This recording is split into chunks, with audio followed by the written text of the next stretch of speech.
నమస్కారం మాకల్ఫ్ న్యూస్ కి స్వాగతం. ప్రతిరోజు 6 దేశాల తాజా వార్తలు మీకు అందించబడుతున్నాయి.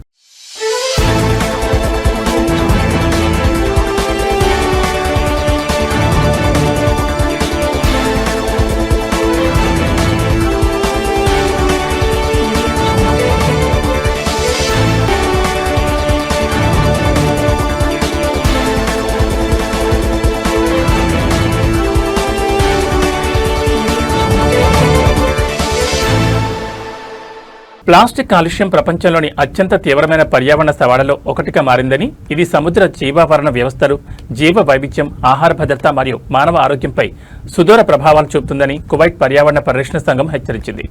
ప్రతి సంవత్సరం జూలై 3న పాటించే అంతర్జాతీయ ప్లాస్టిక్ బ్యాగ్ రహిత దినోత్సవం సందర్భంగా కేఈపీఎస్ బోర్డు సభ్యుడు అహ్మద్ మురాద్ మాట్లాడుతూ, ప్లాస్టిక్ కాలుష్యం కేవలం సహజ ప్రకృతి దృశ్యాలను పాడు చేయడానికే పరిమితం కాకుండా తీర ప్రాంత ఆర్థిక వ్యవస్థలకు పెనుశాపంగా మారిందన్నారు. దీని కారణంగా ప్రతి సంవత్సరం బిలియన్ల డాలర్లు నష్టం కలుగుతుందని అన్నారు. ప్రతి సంవత్సరం సుమారు 1.1 కోట్ల మెట్రిక్ టన్నుల ప్లాస్టిక్ వ్యర్థాలు సముద్రాలు మరియు మహాసముద్రాలకు చేరుతున్నాయని, అలాగే సముద్ర పర్యావరణంలో ఇప్పటికే పెరిగిపోయిన మొత్తం ప్లాస్టిక్ 19 కోట్ల మెట్రిక్ టన్నులుగా ఇటీవలి శాస్త్రీయ అధ్యయనాలు తెలిపాయని మురాద్ పేర్కొన్నారు.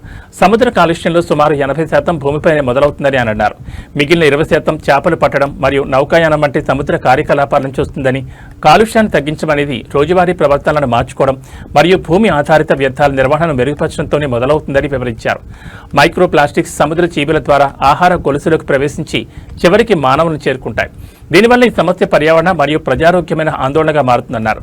సముద్ర కాలుష్యం వల్ల ప్రపంచవ్యాప్తంగా ఏటా $21 బిలియన్ పైగా ఆర్థిక నష్టాలు వాటిల్లుతున్నాయని, ప్రస్తుత కాలుష్య ధోరణులు ఇలాగే కొనసాగితే ఈ నష్టాలు మరింత పెరిగే అవకాశం ఉందని ఆయన తెలిపారు. ప్లాస్టిక్ కాలుష్యాన్ని తగ్గించడానికి నిరంతర ప్రజా అవగాహన ప్రచారాలు, తిరిగి ఉపయోగించగల క్లాత్ బ్యాగుల వంటి చవకైన మరియు ఆచరణాత్మక ప్రత్యామ్నాయాల లభ్యత, పర్యావరణ చట్టాల సమర్థవంతమైన అమలు, వ్యర్థాల నిర్వహణ, రీసైక్లింగ్ వ్యవస్థలలో మెరుగుదలలు అవసరమని మురాద్ తెలిపారు.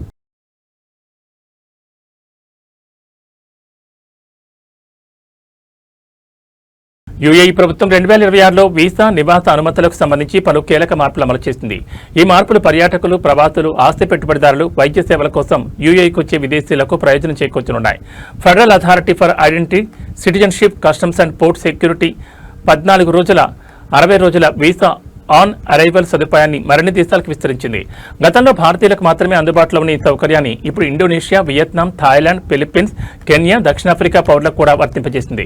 అలాగే అమెరికా, బ్రిటన్, యూరోపియన్ యూనియన్ దేశాలతో పాటు సింగపూర్, జపాన్, దక్షిణ కొరియా, ఆస్ట్రేలియా, న్యూజిలాండ్, కెనడా వంటి దేశాల చెల్లుబాటు అయ్యే రెసిడెన్సీ ఉన్న అర్హులు ఈ సదుపాయాన్ని పొందవచ్చు. దుబాయ్కి వెళ్లే పర్యాటకుల కోసం మరో కీలక నిర్ణయం తీసుకున్నారు. అధికారిక టూరిజం కార్యాలయాల ద్వారా దరఖాస్తు చేసుకుంటే 30 నుంచి 60 రోజుల సింగిల్ ఎంట్రీ టూరిస్ట్ వీసాను 48 గంటల్లోనే ఆమోదించే విధానాన్ని జీడీఆర్ఎఫ్ఏ అమలు చేసింది. దుబాయ్లో ఆస్తి ఆధారిత 2 ఏళ్ల రెసిడెన్సీ వీసా నిబంధనలు కూడా సవరించారు. వ్యక్తిగత పెట్టుబడిదారులకు గతంలో ఉన్న ఏఈడీ 7.5 లక్షల కనీస ఆస్తి విలువ నిబంధనను తొలగించారు. అయితే దరఖాస్తుదారుడు ఆస్తికి ఏకైక యజమాని ఉండాలి. ఒకవేళ ఆస్తి సంయుక్త యాజమాన్యంలో ఉంటే ప్రతి పెట్టుబడిదారుడు వాటా కనీసం ఏఈడీ 4 లక్షలు ఉండాలి. అప్పుడే రెసిడెన్సీ వీసాకు అర్హత ఉంటుంది. ప్రాంతీయ గగనతల మూసివేత, విమానాల అంతరాయాల కారణంగా ఓవర్ స్టే జరిమానాల నుంచి మినహాయింపు పొందిన సందర్శకులకు ఐసీపీ 30 రోజుల గడువిచ్చింది. ఈ గడువులోగా వీసా స్థితిని సరిచేసుకోవాలని లేదా జూలై 9 లోపు యూఏఈ వీడాలని సూచించింది. వైద్య చికిత్స కోసం దుబాయ్కి వచ్చే విదేశీయుల కోసం స్మార్ట్ మెడికల్ వీసాను అభివృద్ధి చేయాలని జీడీఆర్ఎఫ్ఏ, దుబాయ్ హెల్త్ అథారిటీ నిర్ణయించాయి. వీసా, రెసిడెన్సీ, వైద్య సేవలను ఒకే వ్యవస్థలో అనుసంధానం చేసి రోగులకు మరింత సులభమైన సేవలు అందించడమే ఈ కార్యక్రమం లక్ష్యం. ఎబోలా వైరస్ వ్యాప్తి నివారణ చర్యల్లో భాగంగా democratic Republican of Congo, Uganda, దక్షిణ సూడాన్ దేశాల పౌరులకు కొత్త వీసాల జారీని యూఏఈ ప్రభుత్వం తాత్కాలికంగా నిలిపివేసింది. ఈ నిర్ణయం జూన్ 6, 2026 నుంచి అమల్లోకి వచ్చింది. ఆరోగ్య పరిస్థితులను బట్టి ఈ ఆంక్షలను పొడిగించే అవకాశం ఉందని అధికారులు తెలిపారు.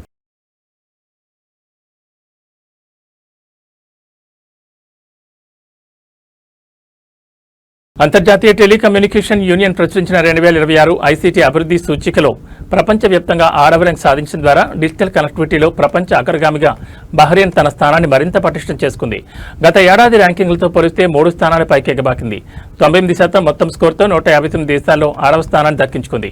తద్వారా తన టెలికమ్యూనికేషన్స్ మరియు డిజిటల్ మౌలిక సదుపాయాల అభివృద్ధిలో మరో మైలురాయిని చేరుకుందని రవాణా మరియు టెలికమ్యూనికేషన్ల శాఖ మంత్రి doctor Sheikh Abdullah bin Ahmed Al Khalifa హర్షం వ్యక్తం చేశారు.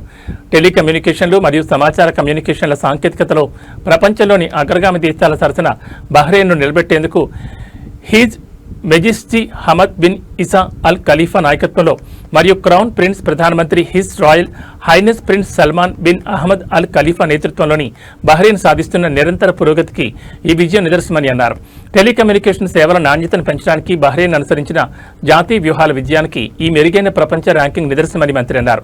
ఇలాంటి కార్యక్రమాల వల్లనే బహ్రెయిన్ ఉన్నత నాణ్యత గల టెలికమ్యూనికేషన్లు మరియు ఇంటర్నెట్ సేవలను అందించగలిగిందని, ఫిక్స్డ్ మరియు మొబైల్ బ్రాడ్బ్యాండ్ సబ్స్క్రిప్షన్లను పెంచుకోగలిగిందని మరియు రాజ్యమంతటా డిజిటల్ సేవల కవరేజీని అందుబాటును విస్తరించగలిగిందని ఆయన వివరించారు.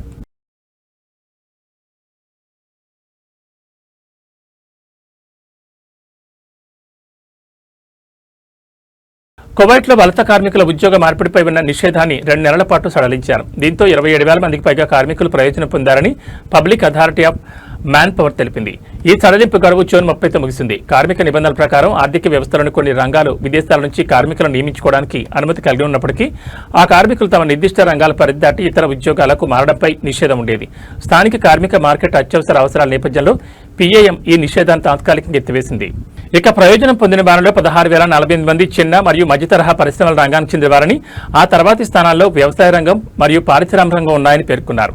ఉద్యోగాలు మారిన మిగిలిన 3,333 మంది కార్మికులు గొర్రెల పెంపకం మరియు మత్స్య రంగాలకు చెందిన వారని తెలిపారు. మార్కెట్ సామర్థ్యాన్ని మెరుగుపరచడంలో మరియు దాని నిర్వహణ స్థిరత్వాన్ని పెంపొందించడంలో ఈ నిషేధం సహాయపడుతుందని పబ్లిక్ అథారిటీ వెల్లడించింది.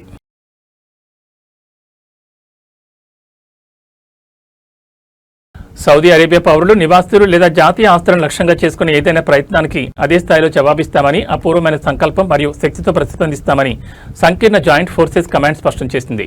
అంతర్జాతీయ మానవతా చట్టానికి అనుగుణంగా యెమెన్ సార్వభౌమాధికారాన్ని కాపాడడానికి కట్టుబడి ఉన్నట్లు పేర్కొన్నారు. ఈ మేరకు ఒక ప్రకటన విడుదల చేశారు. ఇటీవల సౌదీ అరేబియాకు వ్యతిరేకంగా హౌతీ ప్రకటనలు యెమెన్ ప్రజలపై తీవ్రమైన ఉల్లంఘనల నుంచి దృష్టిని మళ్లించే ప్రయత్నమని అధికారిక ప్రతినిధి మేజర్ జనరల్ టర్కీ అల్ మాలికి తెలిపారు. హౌతీల వాదనలు శత్రు ప్రవర్తనను ప్రతిబింబిస్తున్నాయని, ప్రాంతీయ మరియు అంతర్జాతీయ భద్రతను దెబ్బతీస్తుందని ఆరోపించారు. సంకీర్ణ మరియు అంతర్జాతీయ భాగస్వాములతో కలిసి యెమెన్ ప్రజల బాధలను తగ్గించడానికి మరియు అంతర్జాతీయంగా గుర్తింపు పొందిన యెమెన్ ప్రభుత్వం ఆమోదించిన రాజకీయ రోడ్ మ్యాప్ ద్వారా సంఘర్షణను పరిష్కరించే ప్రయత్నాలకు సౌదీ అరేబియా మద్దతిచ్చిందని, అయితే హౌదీలు ఆ ప్రతిపాదనను తిరస్కరించారని ఆయన అన్నారు.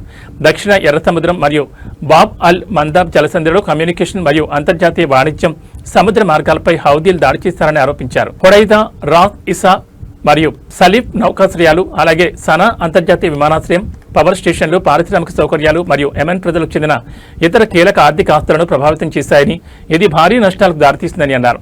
యెమెన్ సార్వభౌమత్వాన్ని పరిరక్షిస్తూ దేశంలో స్థిరత్వాన్ని పునరుద్ధరించే ప్రయత్నాలకు మద్దతునిస్తూ సౌదీ అరేబియా భద్రతను పరిరక్షించడానికి సంకీర్ణం కట్టుబడిందని అల్ మాలికి పునరుద్ఘాటించారు.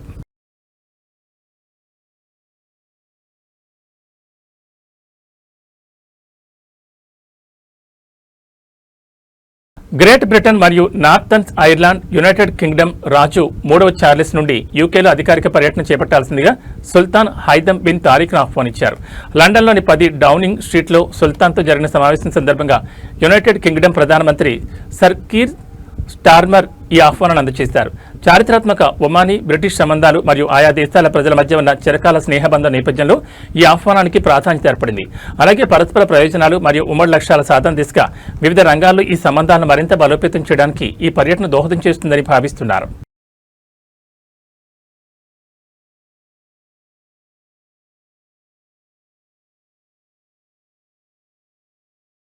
ఇవి మా గల్ఫ్ న్యూస్ విశేషాలు. మరో బులెటిన్లో మళ్ళీ కలుసుకుందాం. నమస్కారం.